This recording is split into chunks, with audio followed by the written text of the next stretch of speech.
Chris Lee and Blake Lovell of Southeastern 14 here, previewing Alabama's Week 1 game with Utah State. This one in Tuscaloosa, the Crimson Tide, a 38-point favorite, over under of 62.5. September 1st on a Saturday, 6:30 Central Time. Blake, some have suggested this is Alabama's most talented team ever, which is crazy to think. They were the national champs and SEC runner-ups, or excuse me, SEC champs and national runner-ups a year ago. Yeah, Utah State, though, was 11-3, had a pretty good season in its own right in Blake Anderson's first season in Logan. Yeah, I mean it's not like this is one of those games on paper where you're just playing a team that's just hopeless, right? I mean it's it's not that. So I think you look at it that way. It's just that what do we always say? It's like you have to use a different context when you're talking about Alabama. And I think that's the Yeah. thing here is when you look at this matchup and know that this team is favored by 38 points against a team that went 11-3 last year and has a pretty good chance, probably, right, to be able to kind of defend their title there too. So, yeah, I mean that's where you're at if you're Alabama, and will this be the most talented team ever? I feel like we've heard that before, and I'm not saying that in a demeaning way. That's just like that's scary to know that we have heard that before, and now you look at kind of how this team shapes up, and yeah, I mean, we know what to expect on both sides of the ball from Alabama. This team's got a lot of talent, it's got a lot of depth. You've got Bryce Young back leading the offense. You look on the defense, and my goodness, Will Anderson is just an absolute, you know, a specimen. I mean, he's just fantastic. So a lot to like about Alabama, and we'll be talking a lot about them throughout the season. As for this game, yeah, it's that's a high point total when you really look at just kind of looking at again what Utah State accomplished, but you just have to keep it in the context of just how good Alabama could be. So Yeah, I'm seeing Utah State checking in around 80 in preseason projections for FBS schools. I'd go back and look at last year. I had a scoring margin of about 8 a game.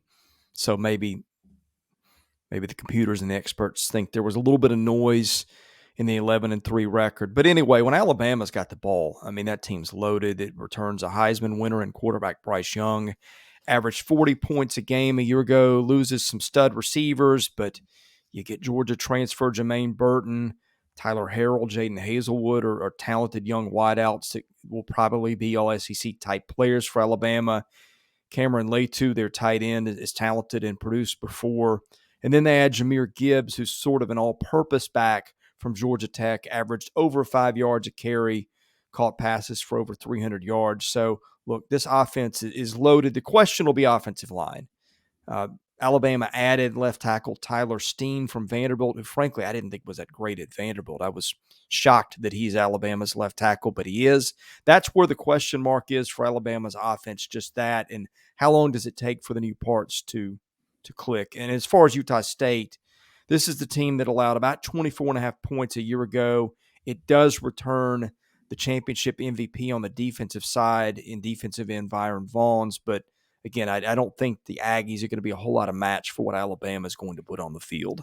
yeah, even with having returning starters and those kind of things, guys with experience, it's just you don't have that experience going up against an Alabama, and I think that's where coming into a game like this, and I think one thing you can say for Utah State, and like we're trying here, right? Like we're trying to give you Yeah. reasons why this could be a game. I just like we said, I mean, they're well coached. We know that. I mean, like you said, I mean Blake Anderson is someone very a good coach, and I think we all understand that and kind of see what he did last year. And I think at least having that off season of preparation will help here in somewhat. But when it comes down to it's just personnel, and I think that's where when you look at the personnel situation here, we know Alabama offensively is going to be able to call their shot on a lot of teams. And I think when you just talk about having having Bryce Young running the offense another year now under his belt, and I think that's just something where he's got another off season, and just how they continue to kind of click. And you talk about kind of all the preseason, all SEC mentions for a lot of these guys on this offense.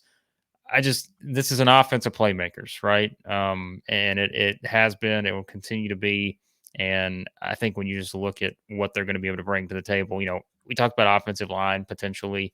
I just don't think that's going to be in this game specifically. Yeah. Even going up against, even going up against a really good defensive end, like you mentioned in Vaughn's, it's still a situation where you just feel like Alabama is going to be able to probably move the ball down the field, do a lot of what they want. And I think that's just going to be the issue, not just for Utah State, but for a lot of other teams. So, Yeah, and Utah State does return 7 defenders who started a year ago. Now, on the other side of the ball, Alabama, I think, is going to be a lot better on defense. You've got Will Anderson, who's a generational player. You've got 10 guys, Blake.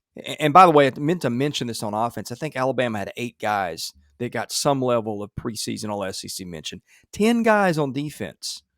yeah. You get Eli Ricks from LSU, who really outgraded Stingley on Pro Football Focus there most of the time, I thought, from what I remember. Now, I just think that Alabama defense was a weakness a year ago, but I think that this year there's just so much talent there. This will be the year-to-year improvement. Now, Utah State does return Logan Bonner, their quarterback, threw for over 3,600 yards, 36 touchdowns, 12 picks. Receiving room got, I'm not going to say decimated, but they lost their 3 top returnees. They'll get a transfer from Maryland and Brian Cobbs, who caught 341 yards of passes a year ago. They'll get actually an Alabama transfer, Xavier Williams, who didn't play last year, I don't think, was used sparingly in 2020. Utah State also returns 4 offensive line starters. So the Aggies probably not going to post a goose egg in Tuscaloosa. It's just how many can they score?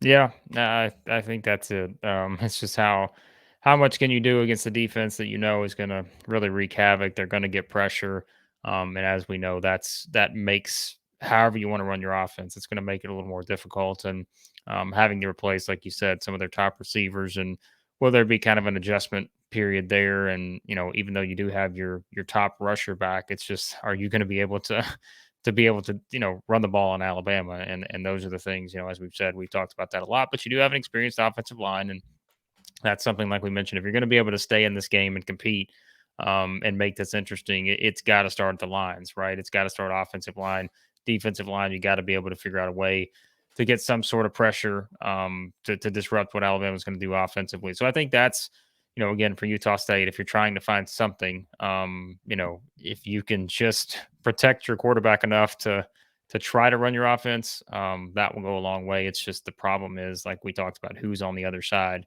And when you have Will Anderson and all those guys, it's just schematically, I think Alabama is just going to once again do some things here that will make it hard for a team that does not see Alabama a lot. And that's what we always talk about. It's just kind of, even SEC teams we know have a challenge, but there's familiarity there. There's not necessarily in this kind of situation. So I think that will also be a tough road for Utah State. So, Well, protecting it's Will Anderson, almost impossible. Even yeah, Alabama's had issues doing that in practices and spring games to the point they had to take him off the field so they could try to get basic stuff done. He's just a freak. Yeah, okay, the line on this again, 38, over under 62.5. That implies a final score of 50-12 in Alabama's favor. What do you think about that? yeah.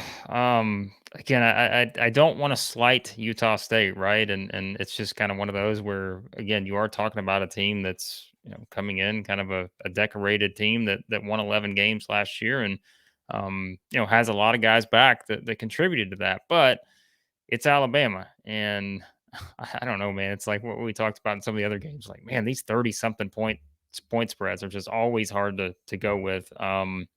Well, Blake, if I can hit the pause button, because there's one more variable I didn't introduce. Alabama goes to Texas the next week, and you've seen Nick Yeah. Saban kind of take his foot off the gas pedal in games like this at times. Alabama wins convincingly. 38 is a lot of points. Yeah. But again, would it shock any of us? No, it wouldn't. I'll do the same thing I did with Tennessee Ball State. I'm just going to be like, man, if it's over 30, I have a hard time picking those kind of games to just, pick the team that's favored by that many points. I'll go Utah State plus 38, but I'm like, God, plus 38. My goodness. So, Yeah. all right, I'll go with that. What are you going with?